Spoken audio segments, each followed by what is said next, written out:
Ce sont des maladies complexes, des maladies inflammatoires, essentiellement maladies de Crohn et rectocolite hémorragique.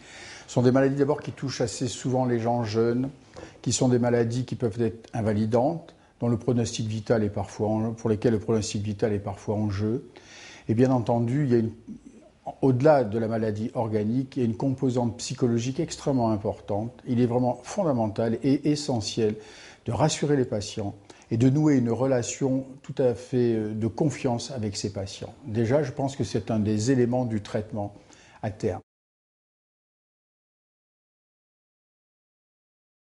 Ils peuvent les accompagner dans la mesure où ils ont une bonne connaissance de la maladie, où ils ont été parfaitement formés, informés et où ils sont sensibilisés à découvrir ou à anticiper des anomalies dans l'observance du traitement ou l'apparition de nouveaux symptômes.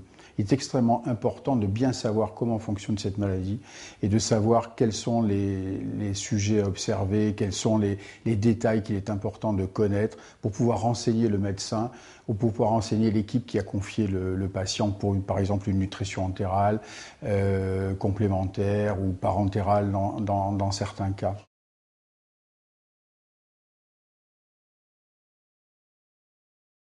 On peut résumer en disant que l'alimentation artificielle, c'est-à-dire en supprimant l'apport par la bouche ou en le complétant, peut s'observer lors des phases aiguës des maladies. Lorsque le tube digestif n'est plus capable d'absorber les aliments, là peut apparaître très rapidement une dénutrition. Il est important de lutter contre la dénutrition. Un organisme qui est mal nourri se défend très mal contre toutes les agressions, quelles que soient les agressions, la cause de ces agressions. Donc il est vraiment important que les patients, quel que soit le stade de leur maladie, puissent bénéficier, si c'est nécessaire, d'un apport calorique complémentaire. Et le mieux, la meilleure façon est de les nourrir bien évidemment par la voie digestive, qui est quand même la solution la plus physiologique. Ça n'est que lorsque la voie digestive, pour une raison X ou Y, ne peut plus être utilisée, qu'on va utiliser la nutrition par voie veineuse.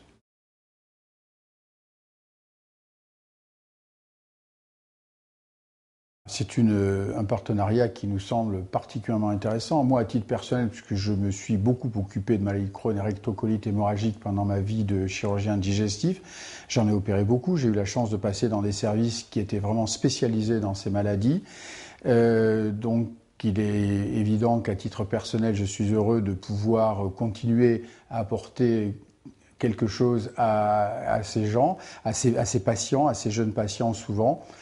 L'association François Aupetit m'a semblé remarquablement bien organisée, constituée, avec un président particulièrement dynamique qui a des tas d'idées et qui a eu surtout une vision synoptique des choses et qui n'hésite pas à avoir des actions transversales, ce qui est relativement peu banal dans ce type d'association. Donc à titre personnel, de par la personnalité des gens qui composent cette association, de par la maladie dont ils s'occupent, il nous a semblé intéressant chez HomePerf de pouvoir proposer un partenariat tant sur le plan de la formation des infirmières, du suivi, un partenariat éventuellement financier dans certaines circonstances, de façon à pouvoir aider autant que faire se peut ces gens, mais à tous les niveaux. Certes, on est spécialisé dans la nutrition artificielle, mais je crois que l'action d'HomePerf va bien au-delà. C'est une vision globale de ces maladies pour lesquelles il y a encore beaucoup de choses à découvrir, beaucoup de choses à faire.